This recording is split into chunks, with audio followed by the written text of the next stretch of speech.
Howdy, fans of Twin Town guitars. I'm here with Paul once again, and we're here to talk about this beautiful Martin 1937 D-28 aged.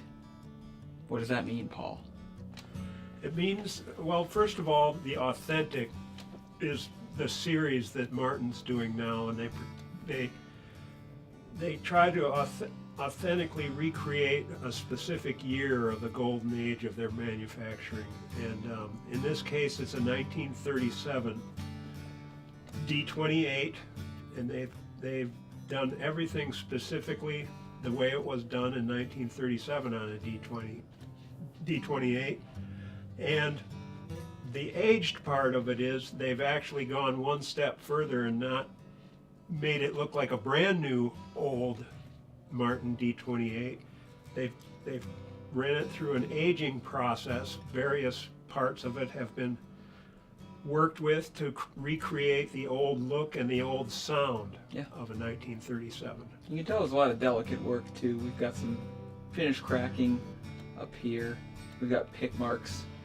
We have a almost shrunken pick guard too. I would say it's starting to shrink, it looks like. And just general wear and tear that you would see in a 1937 Martin guitar. And they based it off of a museum model, something that's been in their museum for quite a while, which is really, really cool. They're using some really neat techniques to kind of wear that down, not just sandpaper, you know. It's hard to do. Yeah, I've been looking into this a little bit, and part of the process has been to make it feel like an old guitar. And I saw them talk about the fact that if you pick up a vintage guitar, it's got just a completely different feel. It's more, you know,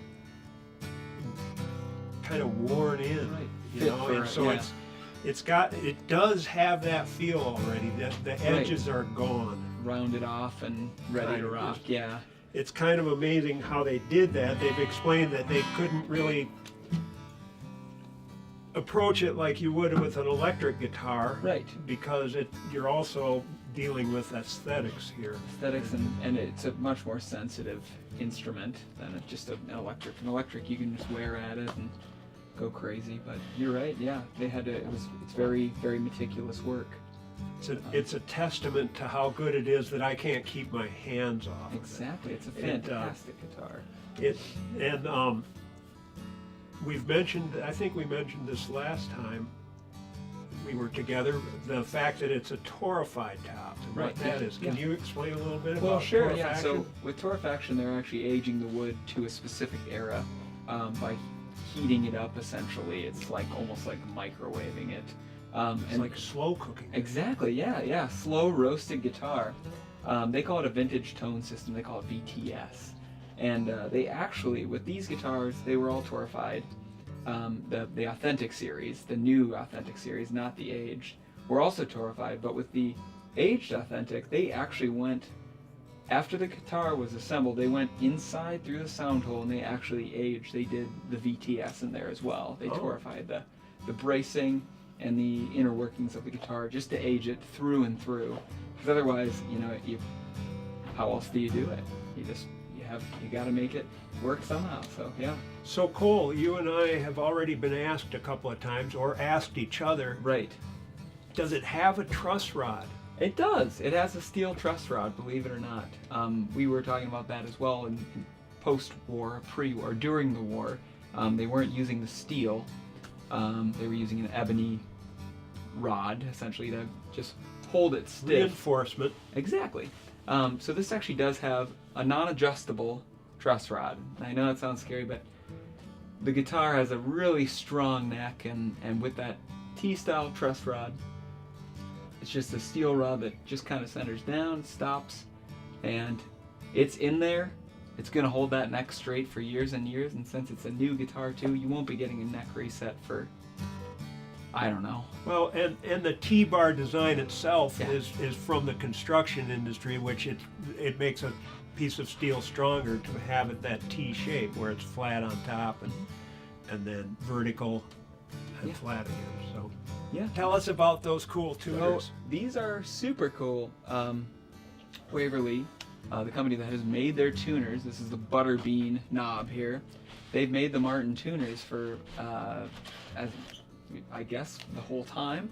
And they actually commissioned Waverly. They sent them Waverly tuners off, another museum spec instrument, and said, hey, we want tuners to look like this. Can you send us tuners that are aged? And so they actually leave that to that company, and they just get them aged, and they're really cool. And we'll pin in some fine detail there of those because they're fantastic. Should we peek at the back here? Yeah. Awesome. So we have Madagascar rosewood on the back and sides, also torrefied. Really? Yeah. I didn't know that. Yeah, and a mahogany neck. I love this inlay so much. It's so fantastic, just beautiful. And on the back too, lighting might be weird, but there are just all these little checks here and there, and it's just really cool how they just got these very like realistic looking, dings and scratches and just all that love that would go into a guitar that would be this old. And you were talking about this is actually figured rosewood, correct? Yeah. Yeah. So. And I had to ask before I looked it up if they went to the extent of using Brazilian rosewood, which would have you can't do that anymore. No. So they've come as close as they can with this Madagascar that I believe they've selected highly figured Madagascar and I'm not sure if it's stained to look A little darker. yeah. Yeah. But It's it's gorgeous. definitely, it sort of fooled me. Well, it certainly made me question it. Absolutely, yeah. Yeah, well, that's all I have to say about this one. Me too. Yeah. Enjoy your week.